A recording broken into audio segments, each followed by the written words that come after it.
Welcome to Arcade Couch, the best place to chill with your friends and get your gaming goodness each and every Monday. My name's John Blight, and joining me on the couch this week, Ashley Hobley. Hey darling, excited to be here on another episode of Arcade Couch where our code has not been leaked on the internet. Love that for us. Also here, Kieran Marchant. Guys, this podcast isn't finished. We're like 1 minute and 16 seconds into recording, and it's not finished already. Why is this like this? Come on! Good impression. Appreciate it. Need to improve the graphics. Yeah, we understand. Do you want to touch on that quickly? Because I actually don't have it in the show notes. Like, do you have? We talked about Plat because like that's when it was breaking. But I think leaks fucking suck in general. Like it keeps happening, and people keeps finding information, be like, haha, it's great to put this online. It's like it's happened with Overwatch recently. They had to kind of bump forward and trying to a situation where maybe it would have been a bit better for the community if Blizzard had been able to explain it themselves straight away. It was turned into a shit show. GTA6, this code was leaked. Code. I mean, gameplay clips. It was gameplay. Like, it wasn't even gameplay. Really, it was a lot of gameplay snippets, footage, and snippets. My biggest problem isn't so much of the leak. The leak's fucking bad, and my biggest problem with it was how fucking stupid the gaming community was throughout this entire thing. People were legitimately complaining to the developers and the social media managers about how the game isn't finished and how the game doesn't Kieran, look the good. game looks unfinished. It looks unfinished, and these graphics. It's like, well, fucking of course it does. What the fuck do you think it's going to be? My favorite thing is that, like, people, I think IGN, maybe somewhere else, I can't remember now. I think it was IGN that did. Yeah. Here's a bunch of like what games look like when they were like this far into development because of that one big tweet that went sort of viral because the dumb asshole was like, if that you know, tweet went out and every single game company kind of posted. If you know anything about game development, you would know that graphics is one of the first things finished.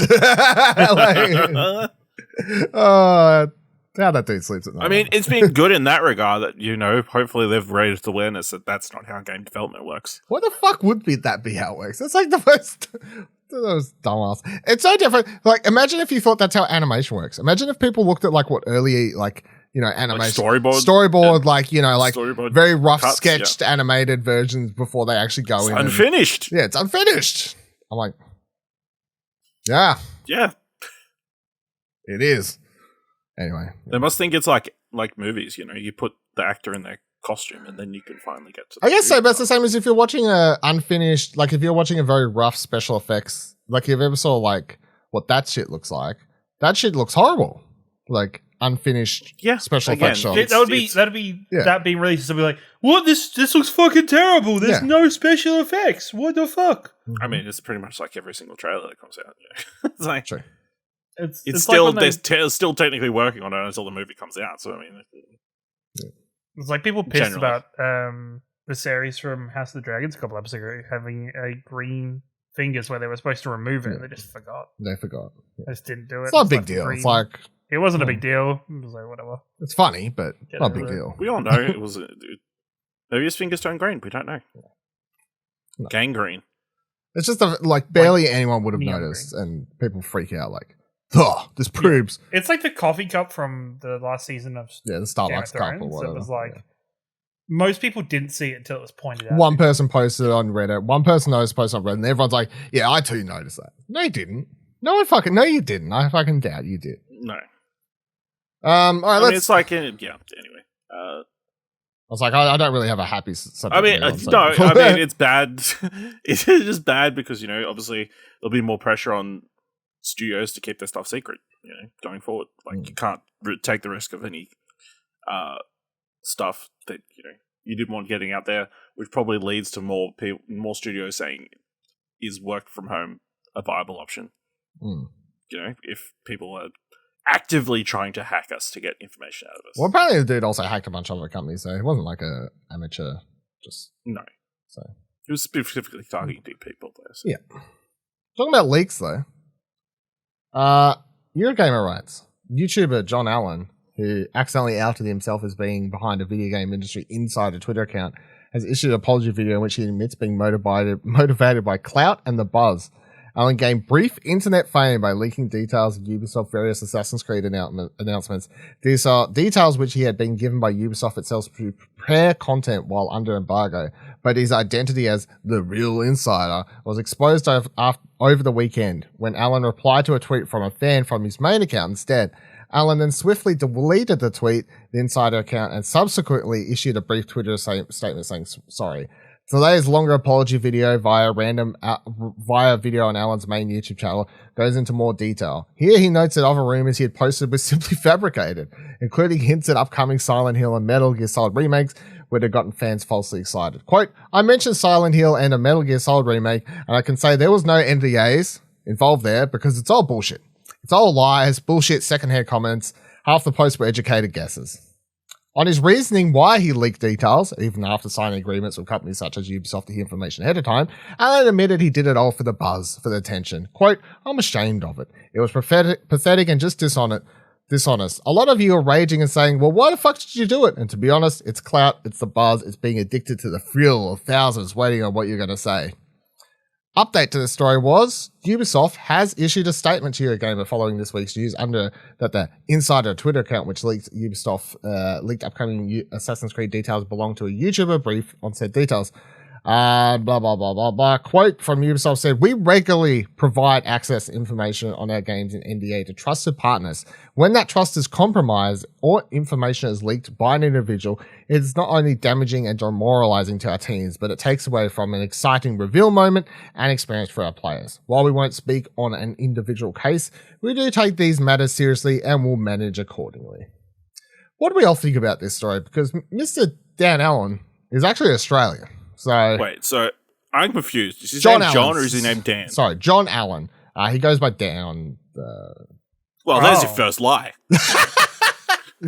Should have seen it coming. I mean, it's true. Is your name John or is it Dan? You know, because they're not compatible. They're you know, Dan isn't short for John. Dan is not short for John, and neither name is very cool or like going to get you huge buzz. You know what I mean? No offense to majority of Dans. Some Dans take offense. The rest of yous, sorry.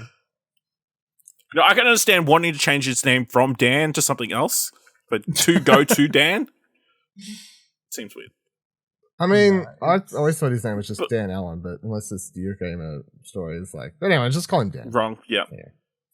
What did you think of this, Ash, when you woke up and saw all this happening? I'm like, what are people going on about trying to be? Because it's all subtweets to start off with, you know. And then I saw your tweet. I think was the first one that like specifically named a person. Well, it's like, why wouldn't you name him? Like, what am I afraid of? Like, he's done something wrong. Like, why the fuck would I? What is this person with 200,000 followers going to do? What the fuck am I afraid of? No. Yeah. That's small potatoes, you know. Pretty shitty across the board. Pretty illegal, or like. Yeah, it is. Puts you in a pretty bad position.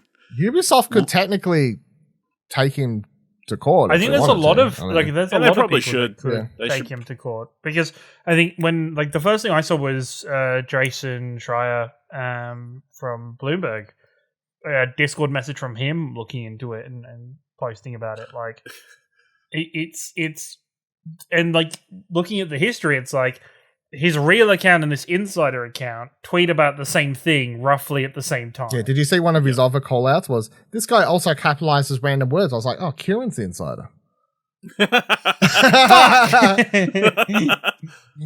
Shit. Got him. My favorite thing about that is apparently Jason Schreier's on holiday at the moment. Yeah. He's been on holiday. It's been like the biggest 2 weeks of... He's been like... I think he's on paternity leave or something. Yeah, maybe. It's one of those two. But then he's like, fuck it, I need to drag this guy. I need to take this guy down. I remember seeing him tweet that like about a week and a half ago, hey, about to go on paternity leave, video game industry, don't do anything for a couple of weeks. Yeah. Just let me take a break. He's quite retweeted that tweet every time when like a state of play or a Nintendo Direct or something's announced or whatever, GTA leaks and all this stuff. He just keeps quite retweeting it, being like, fuck! Like, it's quite funny. So, did you have any, Kieran, what did you, I think it's just shit for not just media as a whole, but I think it's really shit for Australian media outlets from now on. Australian, we as a whole, we're talking from, I guess, our point of view, it can already be difficult to build a relationship and a trust with developers and PR companies to allow us to have review codes for games and to go to different special events and special screenings of things. Now having what could be considered a large figure within the Australian media community be outed for this stuff and having the secret insider profile, it just kind of casts the rest of Australian media in a bad light. And will very much for smaller outlets like ourselves, will probably make it a lot harder to build that trust and build the rapport with these companies to get access to their games. I'm sure it doesn't look good for the PR companies either. Like that they were the ones trusting this person with this information and giving them advanced access to stuff. Well, I mean, so it could be lead to them getting less stuff down the road. Ubisoft PR is just done by Ubisoft though, so at least it's not like a third party. But he was, like you said, he was doing it for other things as well. So yeah. But yeah, that's the thing that pissed me off the most. It was just like, in a world where already, unless you're like the top 3 outlets in Australia, that everyone else is sort of like, it's hard enough to sort of climb that ladder, I guess. Like having shit like this happen just pisses me off because I'm like, for fuck's sake, like, you got motherfuckers out here getting all these hits on there, and the dude is literally, when he's like, oh, I'm like, the way he talks and everything, like saying he was just after the buzz, the clout and everything like that. He's not doing he's not making videos out of passion for the industry at that stage. He's just making videos for the headlines, for the clicks, for the, he's just chasing the numbers for the sake of the numbers, not because he actually cares about anything. Like that, and that sort of shit just pisses me off. So, yeah, like I'd never watched much of his stuff. He did a bunch of Sifu videos that were really good.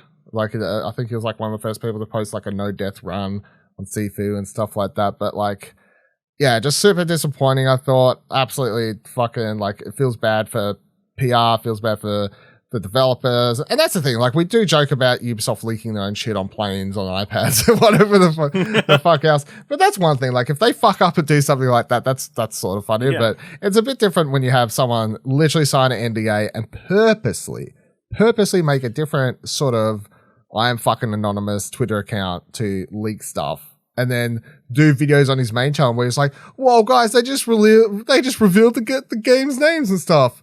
This other account leaked them. That's crazy." You know what I mean? Like how fucking weird. Yeah. Like what kind of sick fuck named Dan would talk between Twitter handles owned by himself? That's fucking like that's fucking weird is what that is. It's like, you'd at least think they'd have the decency not to steal a real person's photo. That's true. At least he did use a fake photo. That's a good point. Yeah. Don't steal someone's identity. Yeah. Just call yourself a made up word. That's fine. Yeah.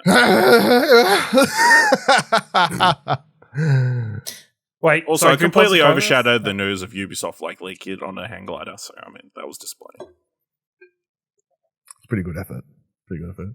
Someone in a plane's like, I was on my fucking plane from Brisbane to... I was looking out the binoculars. Yeah, I was looking out the binoculars. Right there. There was a dude hang gliding, reading an iPad, and he had the new Ubisoft game open while he was listening to the upcoming Taylor Swift album. What the fuck?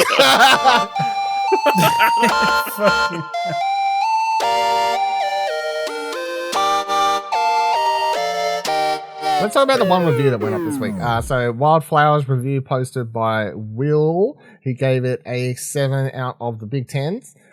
Said Wildflowers' comforting ambience will surely be a hit amongst its target audience. It sticks to the farming sim / RPG formula and tried and true gameplay structure and focuses on the relationship amongst the citizens of Fairhaven and fully voiced characters to set it apart from similar games. I want to check this out at some stage. I think Solid's a solid score. I've seen other outlets give it as high as 9 and stuff like that. So I haven't seen any bad reviews, which is good. Australian made, but it is definitely it's a cutie. I mean, I haven't played it yet, so I can't say certified, but I mean, look at it. I feel like it's I feel like it's cute. What are you going to say? This game doesn't look cute? What the fuck's wrong with you? I mean, it's people. I mean, it's got cute animals and stuff. What's wrong with you? Anyway, it's the synopsis. It's sitting at 84 on Open Critics. So the synopsis is only 50% of critics recommend. That's interesting. Well, I'll tell you something. So you want to go something so on OpenCritic when you upload a review. Oh, right? There's only 6 reviews. When you upload a review to OpenCritic, it's a little thing. Yes, no. Do you recommend this more than the majority? The question they ask you is, do you recommend this game more than the majority of other games released over the past 12 months? How much of an open-ended question is that? Like what? They don't give you any structure. So I guarantee everyone else uses that differently. How I do it is I only tick yes for any games we give 8.5 and above. Is how I do that. So I use it as a sort of a editor's recommendation sort of badge system on there. I only tick it for 8.5 and above. I've never said that, but there you go. There's the system. I discussed that with no one but myself, but that's fine. That's how that works. Yeah. So I'm sure other people could click it for everything if they want, which is dumb because at that stage you're just recommending every fucking game. Like that's not how it should work, obviously, but I do want to check it out. It does look cute. It's literally Animal Crossing with it's not Animal Crossing farming thing. The reason Ash doesn't sound excited is because he's really over these fucking farming games at the moment is what it is. Because the synopsis is join Tara on a heartfelt journey to become a witch in wildflowers, farm by day and cast spells by night as you craft your cottage core life and bond with your coven. Come to know and love the fully voice acted characters It's a coven. Coven? Is that what? Yeah, good point. Fully voiced characters of Fairhaven as you unravel a local mystery. So there is a story and stuff, but it's a witch farming game. And Ash currently is fuck farming games. Am I right? I mean, there's a lot. That's all. I just said I don't think it looks cute. That's all I'm saying. I don't know if you get Tree on the call. This is some fucking hot take shit from what I'm seeing. The game's cute. Yeah, exactly. There's no way. I think you're calling it cute. I guess it is cute. No, all right. Now you're suddenly jumping ships. All right, nah, you stay in your fucking corner. You stay in your corner, right? I must be wrong. I must be a poor judge of cuteness. You are. I want that clear for the record, you are. Let's get into some news for this week. So firstly, Ted Lasso and his iconic AFC Richmond are coming to FIFA 23 as playable manager and team. Right, press start. He has announced that Ted Lasso is coming. You'll be able to take control of AFC Richmond in career mode, kickoff, online friendlies, and online seasons. A number of AFC Richmond items include kits. What the fuck are TIFOs? TIFOs? What? It says TIFOS. I don't know. Manager items and other content will be available to unlock across FIFA Ultimate Team Manager and Pro Clubs where applicable. The iconic Ted Lasso will also be selectable as a manager in career mode, with the iconic character being able to manage any team in the game. FIFA 23 players will also be able to play as AFC Richmond as part of the rest of the World League and kickoff, online friendlies, and online seasons with Roy Kent, Jamie Tart, Sam Obisane. Sorry, how do you say Obisane? He's every fucking where. Roy Kent. He's every fucking where. Roy Kent. Okay. Roy Kent. So TIFOs are like them banners they have in the crowd. They pull down over themselves. Have you ever seen those in the crowd? Like at the football and that kind of thing? It's like a giant fucking banner. He's never watched European football or anything. It's like... You mean football? I've watched soccer. Is that similar? Or? You're a piece of shit. You piece of shit. I mean, this plays on. We was in fucking Foot Locker, and I literally go, they look like football. I go, they look like soccer shoes. I was like, oh, sorry, Kieran, I forgot you were here. Football shoes. Got to be on the ball, for the British jokes at all times, man. Ash, you sound pretty excited. I mean, yeah, it's a cool addition. Yeah. Obviously off the back of, Ted Lasso. Losing all the actual FIFA licenses. Yeah. Yeah, now that they're not part of FIFA. This is the last year of it. This is the last FIFA, so, this is the last opportunity Ted Lasso could be in FIFA. Yeah. So in rest of the world leagues, we now have both AFC Richmond and Wrexham. Yeah. So, there's a whole bunch of, I guess, quote unquote meme teams or pop culture teams being added. Ted Lasso versus Deadpool. Yeah, that's what we're going to have. This is Ryan Reynolds. And the other guy. He owns an Irish pub. Yeah, it's cool. You get all the players. You'll be able to play at Nielsen Road.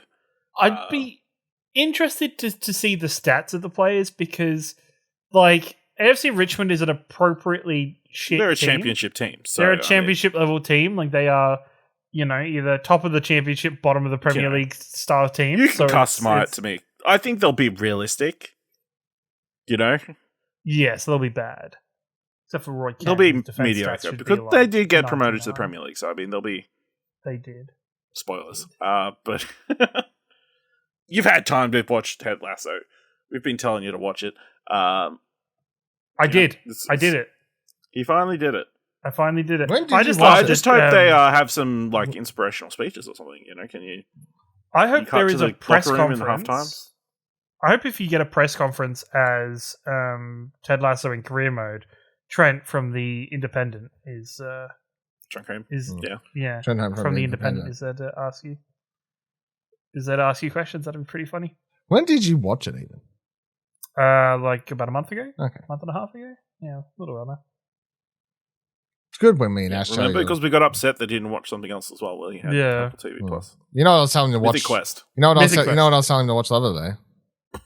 That's some Rock McElhenney guy. Yeah.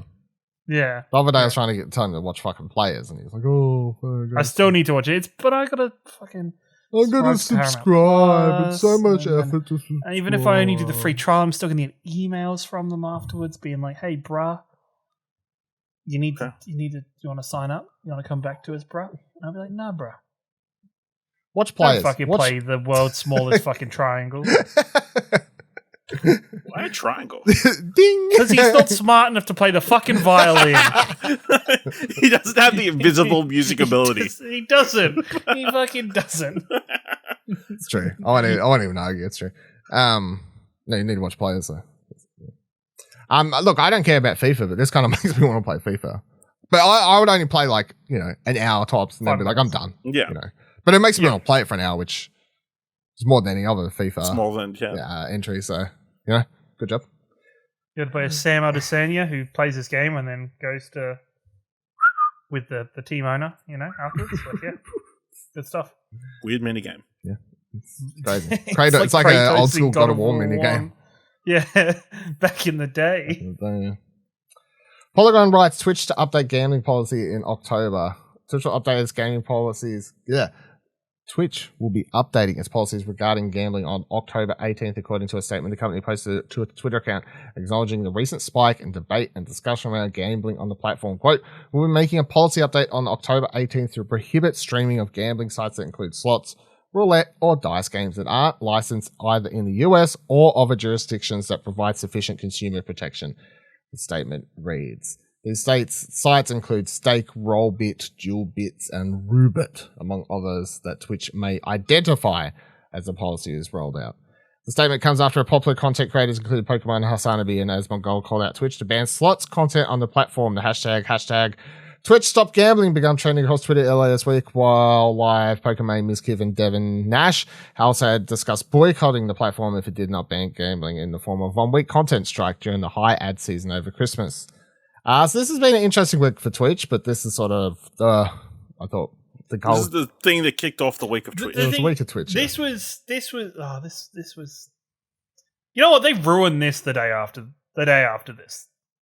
With like okay, we're riding high. The 50-50. We're untouchable right now. Yeah, it's like they did this as a. This is look to not take away the good thing. It's a great thing that this is happening.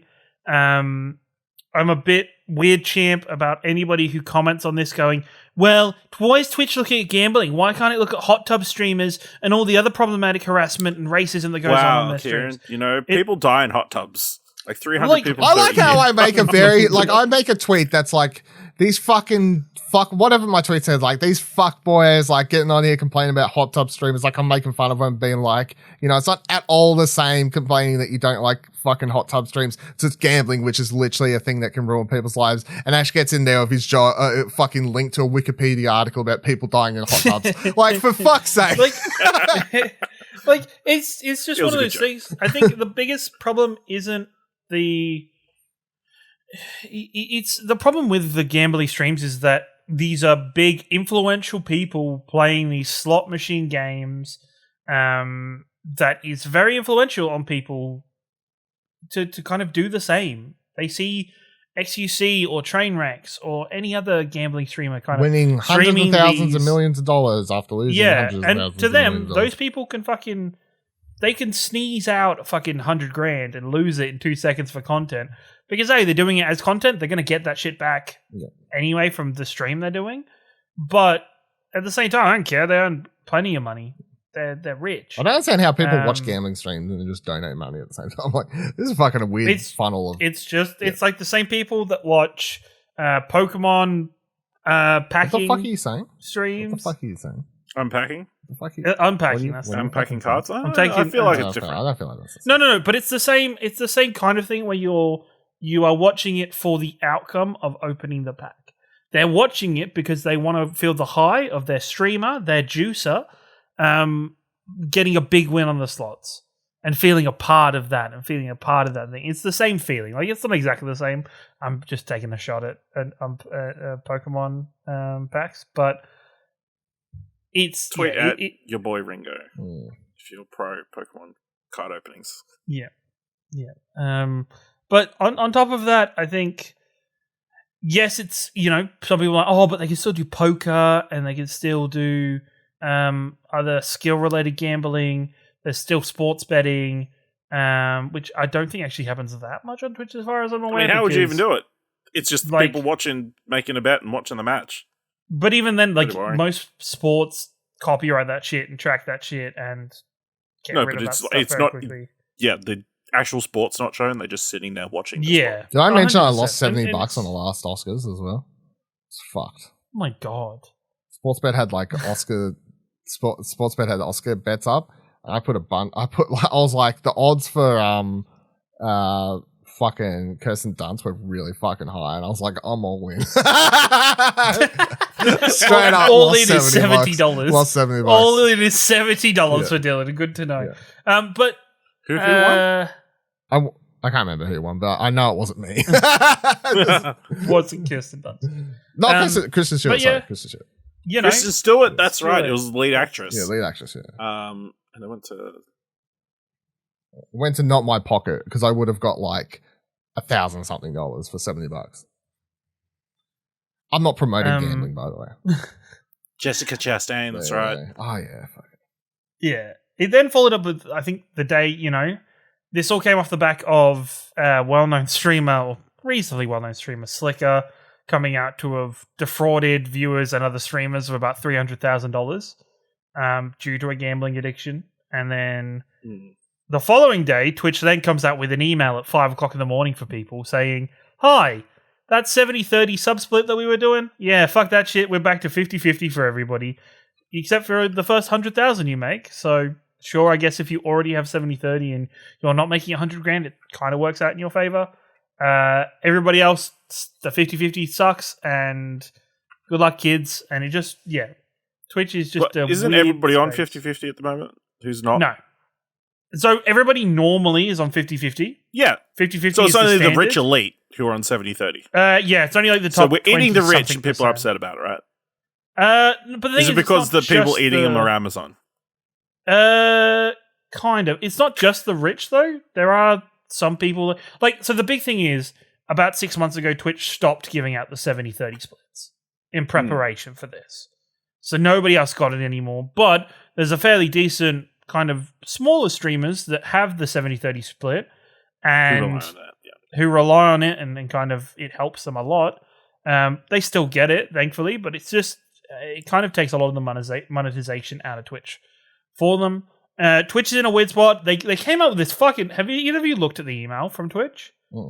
That they came out about this? Because they were like, this is, most of the costs that we're losing is in servers, that we're having to pay for servers to host everybody's Twitch streams. It's like, Amazon hosts those. And you're owned by Amazon. How much are you paying yourself for these? Motherfuckers. God, even if you're doing it, even if you're having to pay, you'd be getting a cheap discount on it, right? It's not anything. I think, I think we should expect to see change in the next couple of weeks. A couple of years for Twitch. I am waiting for Twitch Prime to be eliminated from the platform because that shit is not good for Amazon. That is losing them money in the long run. I think. I don't think that's going to happen. Like the entire Twitch Prime. No, just the free subs. Just the free subs. I think the free sub gets deleted. One free sub. That is half, one free. Half a bunch of people don't use. Half a bunch of people forget to re-up like for several days. That kind of stuff. Yeah, but at the same time, it's like that's still subs that Twitch is.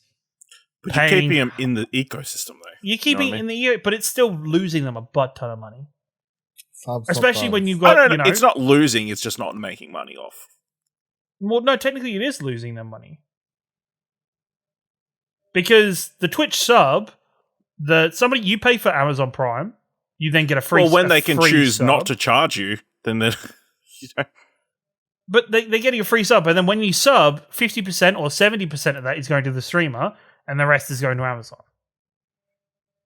Well, I mean, I don't know if a lot of people use just their Primes. They probably wouldn't sub to channels either. I don't think so. I think there's a lot of people, especially when you have streamers like, even I see a lot of YouTube streamers will like do a raid on a Twitch stream and be like, hey, you can't use your Twitch Prime on me. Go use it on this person. And they'll sit there while that person gets flooded with Twitch Primes for free. It's been a great thing for the streamers themselves. I just don't think it's a good thing for Amazon. And even though they're $1 trillion company, they are currently acting like they have pennies in the bank and they're having a tough time. And the whole, at the minute, streams in such a bad spot. I mean, it's Amazon, but they're still looking at Twitch as its own individual company and whether it makes a profit or not. Yeah. When it's stuff like for a consumer base, when I click onto a stream and then I see ads that say 1 of 6 or 1 of 10 ads before it even starts the stream, I just click that shit off. Yeah, I could get ad block, but I'm just going to go off that and not even bother. This is the thing that I've had to try and... So, for people who don't know how this ad thing works, the pre-roll ads... So, if you run 3 minutes of ads on your Twitch stream every hour, 3 minutes every hour during your stream, it turns off pre-roll ads. So, you won't get that 6 ads coming in for a new person. Yeah. So, whenever I've been streaming lately, I've been making sure to run that 3 minutes of ads during the hour... Because to me, clicking a 30-minute ad while I'm in a loading screen or something like that is probably better than turning someone off potentially new coming into the stream who gets stuck behind several minutes of just trying to check out the stream and they can't even load in because they've got a bunch of ads. So I've been trying to do it that way. Or if I'm like, I'm just going to go to the toilet, I just click 3-minute ad break and then I'm good for an hour. You know what I mean? Like I think that's the best way to do it. Yeah. It's just to keep on top of it and make sure you run that 3 minutes over the hour. And in the dashboard for Twitch, it actually tells you how long pre-rolls are currently turned off for. And it'll tell you when they're like, you can set it up so it'll pop up and tell me like pre-rolls are coming back in 10 minutes. Do you want to run an ad? Like it'll pop up. So... It's sort of a meta game now to fucking make sure you're running ads, which is weird. So, yeah, I definitely feel like... But that strategy doesn't work for people who play, like, games with no pauses. No, I mean, you would have to make sure you take a break. You just have to bite the bullet. You'd have to take a break every hour, which I don't feel like that big of a deal. Personally, if someone stops their stream for 3 minutes every hour to run a 3-minute ad break, I don't feel like that's a big deal. A 3-minute ad break, if you're not subscribed to their channel, once an hour, I feel like that's a pretty good ratio. Like 3 minutes an hour. How many fucking minutes of ads do you get on a normal half-hour TV show on television? You know what I mean? Like, I feel like... like 12 minutes per hour? Yeah. So I think 3 minutes an hour is fine, in my opinion. But I think that's bad for... It's bad for, you don't run all 3 minutes at once, right? You space it out at least, I guess? Sometimes I run all 3 minutes. Like, if I actually just need to go toilet, get a drink, I just run all 3 minutes. If you're running 3 minutes of ads, and you get... The thing is, during that 3 minutes, anybody jumping in is just going to leave instantly. Well, I'm already not there. That's just very unlucky. Yeah, that's unlucky. I've already gone to the toilet or whatever. That's... Either way, I'm not there. So it doesn't matter. I don't know. When when they have the ability to run picture-in-picture ads or down the bottom of like underneath the stream ads, like I think there's better solutions for it just overall that Twitch could be putting in place to continue to have their community. Like the worst thing is when there's an ad runs and it's in the middle of a big spot or something is happening in the game and an ad just runs automatically. Yeah. It's fucking sucks. It's just I don't know. It's just not a great system. I think Twitch as a whole is just not operating very well at the moment at all. No, the 50-50 split. Yeah, I think I saw like a tweet of like every other platform and they're split with their creators, and it is much higher than Twitch. Yes. Yeah, Twitch has Which the is worst. It kind of has to be. Twitch is resting on the fact that Twitch is the number one streaming platform. Yeah, it's got the most people. Most people go there. Yeah, for video game content. But at the same time, like this comes off at the back of the same time. This comes back off the back of YouTube announcing that they're fully monetizing their shorts. Now they've just put in place a way for content creators to license music within videos through the YouTube system. There was something else they've put in place as well. Like I feel like Twitch is just kind of taking a lot of L's at the moment, where especially places like YouTube are improving, innovating, and kind of catching up and beginning to catch up. Yeah, I'm not ready to not going to be like, I'm jumping ship, fucking join the bandwagon. But I definitely feel like if Twitch continues down this hole, that Twitch is gonna just everyone will jump ship slowly. Because I'm not going to jump ship for a money split. That's not because we're not making like fuck a ton of Twitch. We're making peanuts. So that's not a reason to jump. However, a reason to. But you should still subscribe. You should definitely subscribe to Twitch.tv/Exposure Network and follow the channel and everything. Preferably with that free Skype that we talked about earlier. That is definitely going to stay around.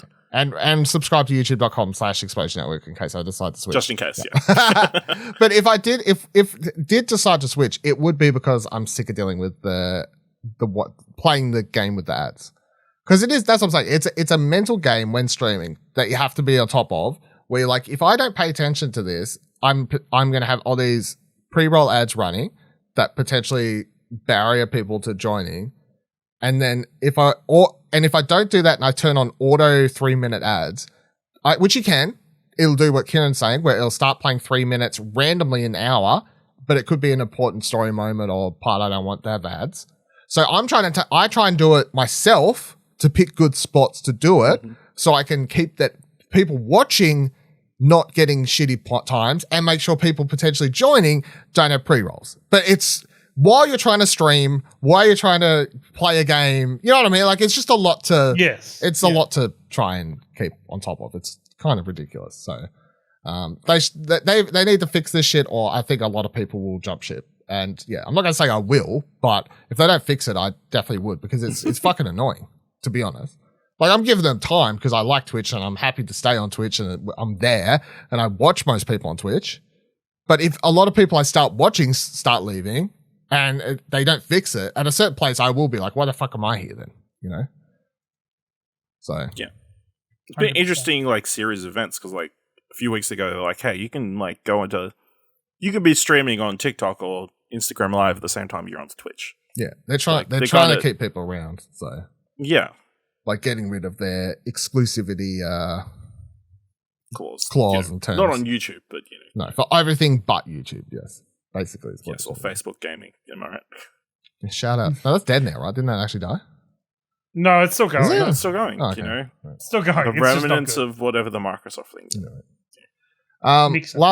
Mixer, that was it. Mixer, yeah. Last news story for this week, before we jump into some video game impressions, but Videogamedunkey, YouTube's biggest video game reviewer, now wants to sell them rights to Kotaku. The biggest critic in gaming setting to publish. Jason Videogamedunkey Gastro? I didn't know his last name. Announced his latest YouTube video that he and his wife, Leia Gastro, will run a new indie label called Big Mode, dedicated to discovering and evangelizing the best games that haven't been made yet. Quote, I'm sick of sitting on these sidelines waiting for great games to appear. Now I want to get in there and help make it happen. Gastro is far and away the most dominant YouTuber when it comes to game reviews, with polished videos featuring a mix of running gags and unvarnished opinions, consistently gaining millions of views. He now says he wants to take his years of taste-making and funnel it towards helping new indie projects and stand out in the current, quote, sea of mediocrity. As examples of what he's looking for, he cites some of the best-selling, most critically acclaimed indie games in recent years, like Enter the Gungeon, Celeste, and Hades. This has been interesting. I've seen some people's hot takes, weird hot takes, and all this sort of stuff, like make fun of the YouTuber trying to do something. Like, Kieran, where do you fall on the Dunkeys? A, do you watch Dunkey stuff? Have you ever watched Dunkey stuff? And then B, what do you feel about this? I check out Dunkey stuff when it pops up. Mm-hmm. As a whole, though, I'm not a massive fan of Dunkey. I don't like his overall negative tones of his video and his content, and he does often come from a very condescending point, in my opinion, through his videos towards game devs. So, you know what? Power to him to jump in and try and do it. Maybe he'll learn a lot from it. Maybe he'll understand it. Maybe he'll smash it out of the park and he'll show, yes, it is that easy. He can do that better. Shut up, nerds. I'm interested to see how it goes.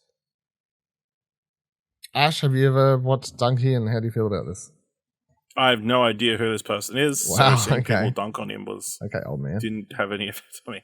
But yeah, I think was it Ismail?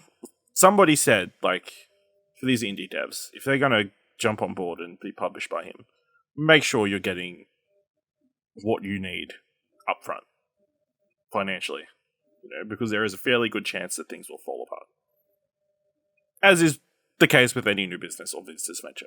So cool. I mean, yeah, he seemed to have rubbed a lot of people the wrong way. So yeah, I haven't got much else. No further insights, really. I've watched my fair chunk of Dunkey videos around. He's been around for quite some time. I'm subscribed to him. I don't watch all his videos. I watch one that pops up every now and then that's like got a subject matter or game that I find he'll potentially. He'll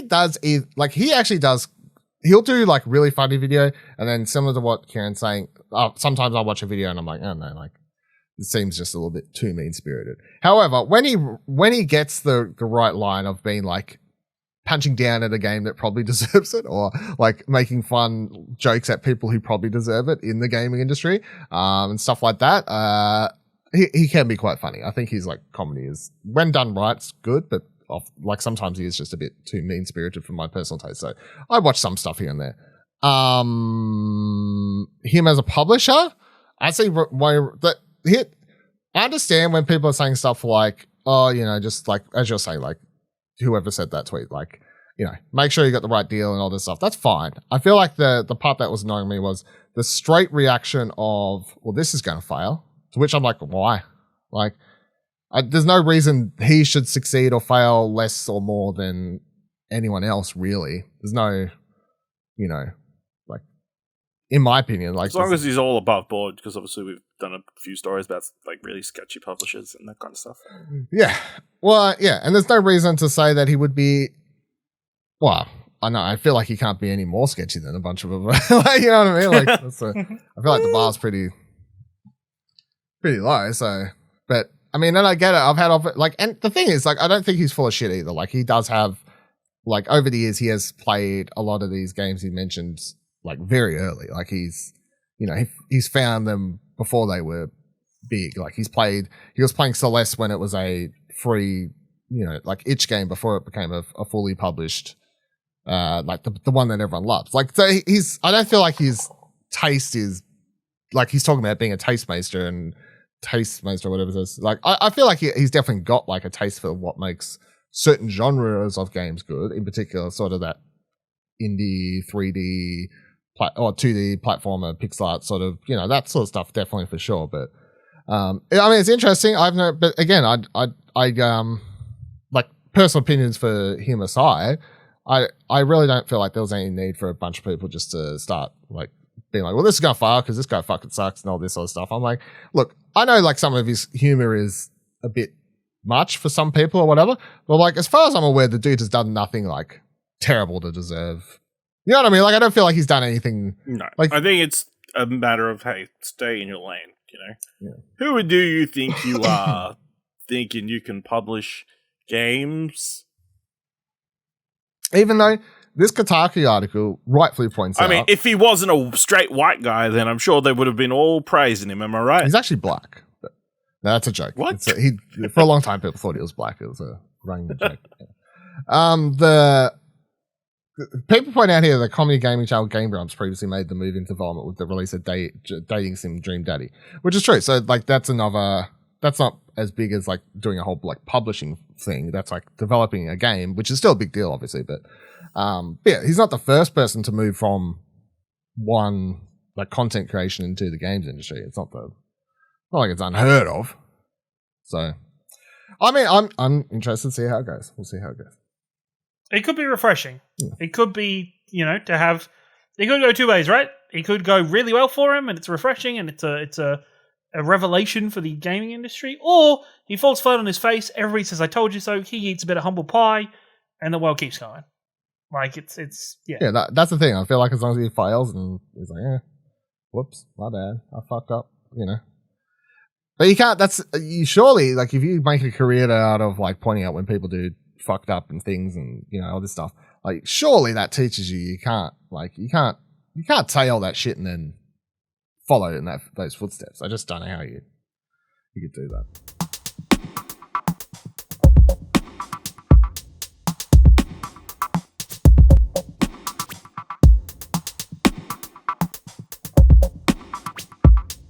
All right, let's talk about what we've been playing this week. Kieran, you have been playing a little bit of Return to the Monkey Island, so give us your impressions on that bad boy. I have been. I've been playing Return to Monkey Island. It is like eating some of the most delicious, like homely food. Like the thing that you eat that you makes you feel at home, makes you feel happy, makes you feel safe. That is Return to Monkey Island. It is much of the original humor. It is stacked with new viewpoints on old humor. It is probably the best modern day point-and-click adventure game, just for the fact of as soon as you open up the game, it asks you, okay, are you a casual or are you a experienced point-and-click adventure player? And what this does, it actually changes the puzzles in the game to either make them a little bit more straightforward and a little bit easier to do, or to give you the more complicated puzzles. And the game throughout it changes the game for that experience. Yes, sometimes like at the minute I'm playing my first playthrough on the casual experience because I want to know, wanted to enjoy the story, get through it, and experience it, and then compare it to an advanced playthrough. But you can tell at some points, okay, this felt like a little bit too easy for me to get the thing that I needed to get, but I probably would have been harder in the advanced section. There is even sections of the game that's like, hey, this part, like the characters, because they are fourth wall breaking and meta and are very aware that they're in a video game, characters turns around and says, hey, this part for this story, for the casual playthrough, gives you no benefit for the story, but it's an enjoyable part of the game, so play it. Just you don't need to do this. And which is just a set of side quests, and it's really fun, it's really enjoyable. It has the best point and click tutorial I think I've ever found within a video game. And click? A little bit, but it gives you a lot more of the basics about combining things, how the logic works. It kind of gives you even tips in terms of like, some puzzles you might want to save before you do the puzzle and try every outcome out before you do it. It includes all of this in it. The music's fantastic. The writing's great. Guybrush Threepwood and LeChuck and all the characters from the originals are there. If you're brand new to the series, it doesn't matter because it approaches it from a very fresh standpoint where it explains and introduces you to things and talks about things that happened in the past. For those that played the originals, there's lots of throwbacks and kind of retelling the first one, but in a new light or in a new way. No, I'm absolutely in love with it so far. Hopefully, once I finish the casual playthrough and onto the advanced one, I'll have a full review out later in the week. But I'm absolutely in love with it. I think for what there was complaints, I absolutely love the art style of this game. The music's fantastic. Yeah, it's Monkey Island, and it is fantastic. And I hope this brings a resurgence of these sorts of games coming back in a new light. So Ron Gilbert didn't deserve death threats over that. So that's what you're saying. Fuck no. Hell no. Just to clarify. That was it. Just to, point that out if that needs to be said. And then the only thing I've really got to talk about is I've started playing Wayward Strand, which is, of course, the Australian game I've talked about on here a couple times over the last, 12 to 18 months. You played the demo. The demo and stuff like that. I only played the first day, of which I think I played it a day or so, and then I left for my Melbourne trip and only got back. Anyway, long story short, I haven't played more yet. But it's about this girl who her mum works as a nurse in this air balloon. What the fuck are they called? It's not an air balloon. It's like a fuck. What are they called? I can't remember. Anyway, a thing that floats in the air. It's not a plane, but a jet. The Superman. She works there as a nurse, and then you go up there and the kid, and you're just brought up, and it's like, hey, just go talk to all the the people you mean a here. Zeppelin? Zeppelin, yeah, it's a fucking Zeppelin. There you go.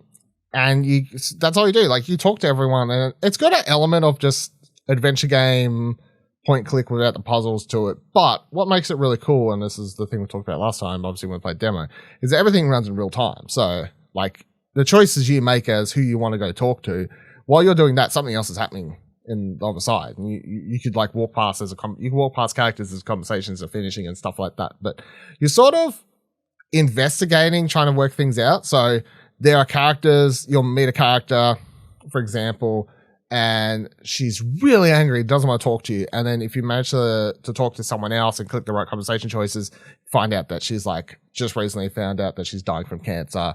It's really painful, so she doesn't really like talking to anyone. All these characters have these stories, and you're trying to work them out from one another into how you get information out of them is how the interesting part too, because you can choose to just straight up ask really sort of brunt force questions to these people, or you maybe just need to sit in silence for a minute and see if this character wants to speak to you on their own behalf instead of just maybe enjoy the moment of silence sort of thing, and moments like that. Also trying to find out the history behind the Zeppelin, why is it here, what was it for, was it from this war, sort of asking around that, trying to work that out. But yeah, very much enjoying it. Everything's fully voice acted, which is really cool, and all the voice acting is fucking great. I'm loving all the voice acting. The game is Australian as fuck too, which I'm loving, which is really weird because it's actually set this isn't a thing based in history. There was no, at least as far as I'm aware, there was no Zeppelin air hospital that was hanging around somewhere in Australia at any point. But the game's just voice actors, the way that every character talks, the way just the general terminology and stuff, you can tell it's Australian just by the way the characters are talking and stuff like that, which I feel is quite cool. Just, yeah, very Australian sounding game, even though it doesn't look it because you're in a fucking Zeppelin. But very much enjoying my first day with that. Keen to get back into that as soon as I can. But yeah, my plan is obviously have a full review of that as well when I finish it. But so far, very, very much enjoying it, much like I was the demo I played a year ago, whenever it was. And really keen, before we wrap up the show, obviously we're only a couple weeks away from PAX at this point. In fact, what the fuck will it be? So this comes out on the Monday, that's the 26th. So then what? One more episode before big old Paxy Dog. So that's crazy. Really excited to get back to PAX soon. Been years. But we'll be playing a bunch more. Of course, there'll be new Australian games there to check out, which will be good to play them and wait 10 years for them to release because they're made by two people, but that's fine. It's interesting. Obviously, PAX have released their schedule this last week, and the floor plan listed a bunch of exhibitors, which you can all find at the PAX website, or you can go to explosionhour.com and you can get, you'll get lots of news linking to the apps and that kind of stuff. I think, are we concerned that none of the three big publishers are going to be are going to be at PAX? They haven't announced the key. I'm surprised Nintendo isn't going to be there. Have they said officially Nintendo's not there? Have they said this? Well, I'm looking at that floor plan, and there's clearly no Nintendo, Sony, or Xbox listed. You know what I mean? And they're not listed as any of the exhibitors. It might be a surprise at the last minute, but you would think 2 weeks out, they would have they would have Yeah. mentioned some big titles that are there. I think the biggest title that I know of that's going to be there is Sonic Frontiers I'm and Final surprised. Fantasy 14. I'm surprised that PlayStation isn't there to do a VR2 or a VR. I mean, I think it's just too close area? to GGS, where they took all their units. Yeah, I'm I think on one hand it's bad because that is a high level of publicity and a high level of thing. But at the same time, maybe it's a good thing that those aren't there, and it gives more developers and more areas to kind of get a bigger area and a larger showing for PAX and for Australian. Look, I'm going to be shocked communities. if they aren't there. I don't really care, but I'll be shocked if they're not. Like I know what you're saying. I looked at the floor. Knowing how our podcasts work, Monday morning, first thing. Yeah. Hey, we're all going to be there, guys. Guess what? So yeah, maybe I'm willing this into happening. In which case, you're welcome. Well, that's what I mean. Like if it's all indie stuff, that's majority of what I spend my time playing anyway. Like I don't really care for the. But I feel like a bunch of people will end up being disappointed as well. Not really. I don't feel. You know what I mean? I'll be shocked if they are. I feel like most people go for a social aspect. They don't really care if Sony's there. You know what I mean? I don't think that's the thing. Well, I guess we're going to find out. I was just looking through what's on this. Yeah, it's like Crunchyroll and Devolver Digital's there. Man, it's lucky Crunchyroll is going to an expo that someone else is playing it, right? Kinch Comics? Yeah, it's crazy. Yeah, I was going to say that people will probably get into it, right? Sonic Frontiers. We hope so. Like that is. We hope for your sake they do. No, I just don't believe that because there's a Tasmanian exhibitor, Amazing Games from Talented Tasmanian, shoutouts. The flicking through this exhibit thing, there's fuck all people on here. There's one game. I'm looking at the exhibitors listing. They've got the exhibit hall map. Yeah, I looked at that. There doesn't seem to be any clear spot where they could. Yeah, I mean, maybe it's true. Maybe it's true. I don't think it matters. They don't actually have any of the exhibitors listed with this map, which was annoying, but yes. I don't think it matters. To me, does it actually matter to you, or are you just saying that? I just think as an event, like, if they're not there, it's going to be a bit of a letdown, I think, for general person, who has come to expect those kind of titles. Well, they should get their hands over to the Primordials Legend Hollow Hero booth where they can play as the Wombat game. I mean, yeah, I want to play that. Yeah, so I mean, like, who freaking awesome? I don't give a fuck. It looked freaking awesome. Yeah, so I don't need these fucking PlayStation. Never heard of them. You know what I mean? Who cares? I'm pretty sure you've heard of PlayStation. Yeah, that's right. Platinum Explosion may be a podcast, but it's fine. All right, that'll do it for this week's episode of Arcade Couch. I'm sure we'll talk a little bit more about PAX next week in the lead up, of course, as well. Let us know any comments, questions, concerns. If you're going to be at PAX, what you're looking forward to. If you're going to be disappointed, PlayStation, Nintendo, Xbox may or may not be there. In the Discords or the Twitters, explosionnetwork.com/Twitter takes you to all of our Twitterers. Explosionnetwork.com/Discord takes you to a place where you can join our Discord. And explosionnetwork.com/support takes you to our Ko-fi page where you can donate as little as $1. Help keep the mics, lights, and website Smoking Pipes online. Keeping the news, reviews, and big old Cheerios chocolate covered coming out to you in hot steaming plates, motherfuckers. Same time, same couch next week. Goodbye.